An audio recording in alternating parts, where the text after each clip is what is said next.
mano ni jomwandu makoro igeto kod paro mar chik maka. Erokamano, kachako wacho to awachi gi Kiswahili ni kulipa ushuru ni kujitegemea. Aya, mane wacho kaka kiare wache. Kaka kiare wache. Matiende ni ng'ato ka ng'ato mayue e bwo piny kendo e Kenya ka nigi responsibility mar chulo ushuru. Ing'eni ushuru en gimoro malit nikech okawo gima iseyudo. To dhano e kitwa kaka nochwewa ok wadwa chiwo gimisekawo misekano ok idwaga gole.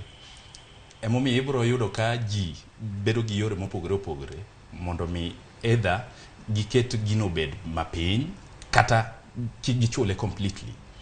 Kembe madongo waseneno gik manotimore gi Delaru gi Keroche kane gin gi issues moko mag chulo tax. King'iyo rate masani nitiere penalties ma imiyo jok ma ok ochulo osuru ka wuok kuom kembe madongo gi. Rate masani en 75%, atamalo 75. Ka ononi ma oyud ni nitiere yo achiel kata ariyo mane ikwepo go chulo osuru, wabro kawo mano, wabro recover mano ne gichulno, kasto iwiye kendo ichaki medo atamalo 75. Finance bill masani wacho ni wadwa ni warid gino kendo.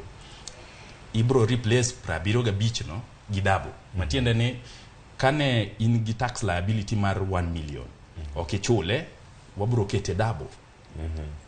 Penalty bro bedo double. Matiende ni koro wabro kawo milion achiel mano kichulo cha, tichaki medo wa milion achiel kendo. Koro bedo, king'iyo gino maber, ibro yudo ka en medruok mar around 167%. Yeah.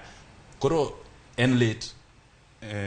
Kendo mano nyalo bedo kaka kizungu luongo ni deterrence. Matiende ni obro geng'o jok manigi intention mar kwepo chulo ushuru nikech ji mang'eny kembe madongo